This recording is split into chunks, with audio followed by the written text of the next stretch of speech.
JEE advance 2022 का result 11 सितंबर को आ गया है। इस साल जेईई एडवांस का एग्जाम कंडक्ट कराने की जिम्मेदारी आईआईटी मुंबई की थी, इसलिए रिजल्ट भी आईआईटी मुंबई ने ही जारी किया है। इस बार के परिणामों में एक बार फिर काउंसलिंग के लिए क्वालिफाई करने की कट ऑफ में गिरावट देखने को मिली है। अब रिजल्ट तो आ गया है, पर आगे का प्रोसेस क्या है, काउंसलिंग कैसे होगी और छात्र कैसे इसके लिए प्रिपेयर करेंगे, चलिए आज रंगरूट शो में इसी पर बात करते हैं। नमस्कार, मेरा नाम है मानसी और आप देख रहे हैं रंगरूट शो।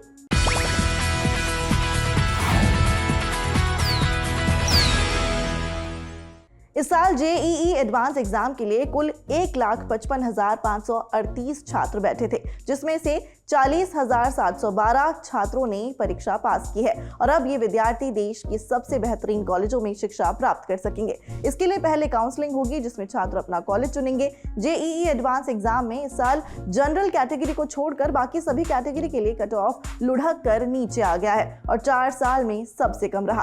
जनरल कैटेगरी के लिए इस साल 88.41 कट ऑफ रहा, जो पिछले साल से बहुत थोड़ा सा ही ज्यादा है। बाकी ईडब्ल्यूएस का कट ऑफ 63.11 रहा, ओबीसी का 67, एससी का 43.08 और एसटी का कट ऑफ पिछले साल से लगभग 8 मार्क्स कम 26.7 रहा।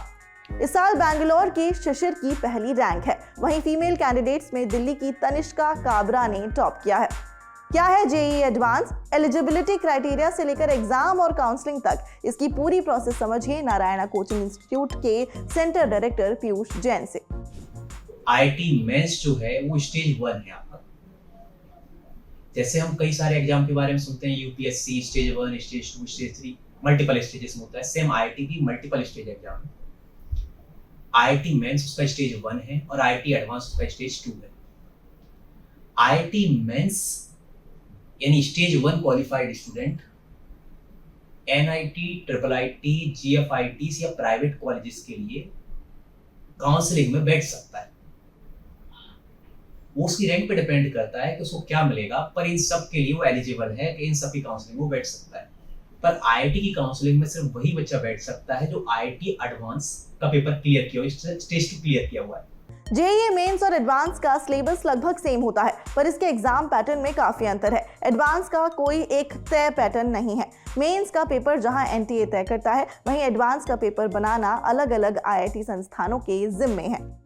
जेईई एडवांस के रिजल्ट के साथ अब जोसा काउंसलिंग के लिए रजिस्ट्रेशन भी शुरू हो गए हैं। आईआईटी, एनआईटी, ट्रिपल आईटी और गवर्नमेंट फंडेड टेक्निकल इंस्टीट्यूट्स यानी कि जीएफटीआई के कुल 114 इंजीनियरिंग संस्थानों के 620 से ज्यादा प्रोग्राम्स के लिए ऑनलाइन रजिस्ट्रेशन प्रोसेस आज यानी कि 12 सितंबर सुबह 10 बजे से शुरू हो गई है। जोसा यानी कि joint seat allocation authority candidates जोसा की ऑफिशियल वेबसाइट josa.nic.in पर जाकर काउंसलिंग के लिए रजिस्टर कर सकते हैं।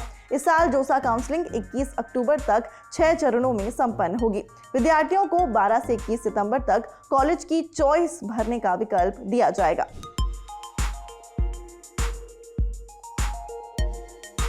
जोसा शिक्षा मंत्रालय की एक बॉडी है। इसका काम देश के 114 इंस्टीट्यूट्स में एडमिशन के लिए जॉइंट सीट एलोकेशन को मैनेज करना है।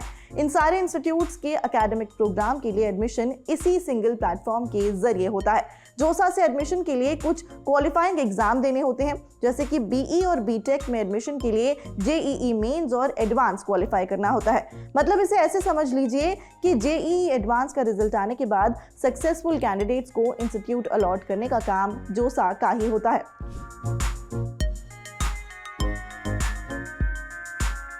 काउंसलिंग प्रोसेस में विद्यार्थियों को चॉइस फिलिंग का एक ही मौका दिया गया है, इसलिए जरूरी है कि छात्र कॉलेज के मामले में अपनी प्रायोरिटी लिस्ट तैयार कर उस हिसाब से चॉइस फिलिंग कर लें।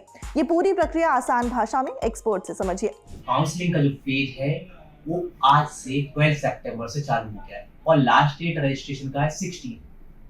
If you miss the registration then आपका 2 साल का मेहनत बेकार हो जाता है। तो दैट्स व्हाई हमको टाइमिंग पर रजिस्ट्रेशन करना है। इसके अलावा आज से चॉइस फिलिंग की चालू हो गया है, तो हमको चॉइस फिलिंग का जो लिस्ट है वो आज से अपडेट करना है और लास्ट डेट जो हमारा अपडेशन का है, जो फर्स्ट टाइम अपडेट करके हम लिस्ट को फाइनलाइज करेंगे, दैट विल बी 17। अब अच्छा, ये चॉइस फिलिंग कैसे करना है?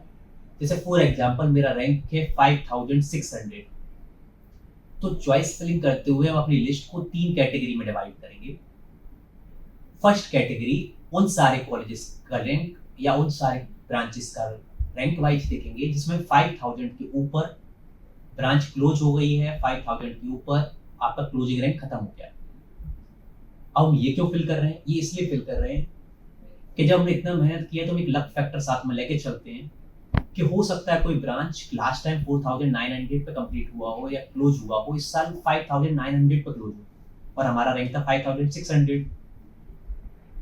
तो हम एक लक फैक्टर भी लेके चलते हैं। दैट्स व्हाई हम वो सारी ब्रांचेस फिल करते हैं जो हमको चाहिए और जो 5000 से पहले क्लोज हो रही थी।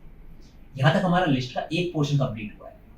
सेकंड पोर्शन हमारा आता है जो 5000 से 5700 तक आएगा, यानी ये वो सारी ब्रांचेस होंगी जो हमारी रैंक के बहुत पास में है या हमारी रैंक के जस्ट बाद ही क्लोज हो रही है। ये हमारी पोटेंशियल लिस्ट है। ये पोटेंशियल लिस्ट में से हमको कुछ ना कुछ मिलने वाला है। तो ये हमारा सबसे क्रिटिकल पोर्शन है। इसमें हमको चॉइसेस को अप एंड डाउन बड़ी रिसर्च की बात करना है। नेट की अवेलेबिलिटी सबके पास होती है, तो नेट पर सर्च कर कर अपने टीचर से डिस्कस कर कर हमको ये लिस्ट को सही से मेंटेन करना है। सेकंड वाले पोर्शन को। थर्ड पोर्शन भी क्रिटिकल है। क्यों? क्योंकि जैसे हमने बोला लक फैक्टर एक एंड पे काम करा कि 4900 वाला ब्रांच 5900 पे क्लोज हुआ, तो हो सकता है 5700 वाला इस साल 4700 पे क्लोज हो जाए। तो हम एक सेफ्टी नेट लेके चलते हैं कि अगर मान लीजिए कोई ऐसा ब्रांच है जो 6000 पे क्लोज हो रहा था, हमारा रैंक था 5600, कोई ब्रांच था जो 6200 पे क्लोज हो रहा था, तो ऐसा ब्रांचेस का भी एक पूल 8 to 10 चॉइसेस का हम फिल करते हैं, जिससे कि अगर हमको इनमें से भी कोई ब्रांच मिल जाए तो चले।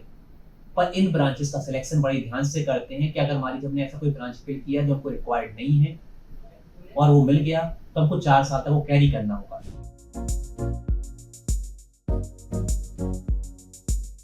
साल 2022 की NIRF रैंकिंग के हिसाब से देश के टॉप 10 इंजीनियरिंग संस्थानों की लिस्ट में सबसे टॉप पर IIT मद्रास है, दूसरे नंबर पर IIT दिल्ली, तीसरे नंबर पर IIT बॉम्बे, चौथे नंबर पर IIT कानपुर, पांचवें नंबर पर IIT खड़गपुर, छठवें नंबर पर IIT रुड़की है, सातवें नंबर पर IIT गुवाहाटी, आठवें नंबर पर NIT ट्रिची, नौवें नंबर पर IIT हैदराबाद और 10वें नंबर पर NIT कर्नाटका है। IIT के अलावा देश में और भी कुछ शीर्ष कॉलेज हैं जो JEE एडवांस के आधार पर एडमिशन देते हैं। IIT एडवांस के पेपर को क्लियर करने के बाद सिर्फ IIT मिलेगा ऐसा जरूरी नहीं है।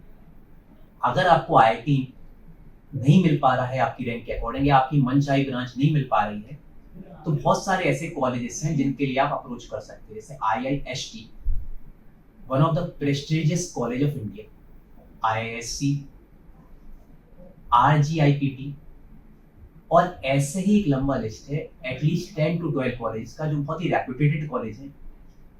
और इन सारे कॉलेजेस के लिए आप IIT एडवांस की रैंक के थ्रू काउंसलिंग कर सकते हैं। IIT एडवांस की रैंक अगर आपकी बहुत अच्छी है, आपको IITN का ही टैग चाहिए, IIT में अपीयर होना है, देन आपका एक अच्छी रैंक के लिए, अच्छे कॉलेज के लिए, अच्छी ब्रांच के लिए, जनरल स्टूडेंट के लिए 15,000 16,000 के बीच रैंक होना जरूरी है, जिस पर भी हमको एक काउंसलिंग का एक कंटिन्यूअस पेज देखना पड़ेगा, पर कम से कम इतना रैंक तो होना ही चाहिए। काउंसलिंग के लिए 1 महीने की प्रोसेस शुरू हो गई है। उसके लिए आपको ऑल द बेस्ट। रंगरूट शो में आज इतना ही। कल फिर बात करेंगे आपके किसी मुद्दे पर। अपने फीडबैक्स हमें भेजते रहिए और रंगरूट के सोशल मीडिया से जुड़िए, लिंक्स डिस्क्रिप्शन में है। शुक्रिया, देखते रहिए रंगरूट। जाते जाते एक और बात, अब ललन टॉप पर देखिए नया नवेला वीकली शो बातचीत, जहां बात होगी आपकी मेंटल हेल्थ की और दिए जाएंगे उन सारे सवालों के जवाब जिन्हें आप सोचते हैं पर पूछ नहीं पाते। देखिए बातचीत हर शनिवार शाम 6 बजे सिर्फ द ललन टॉप पर।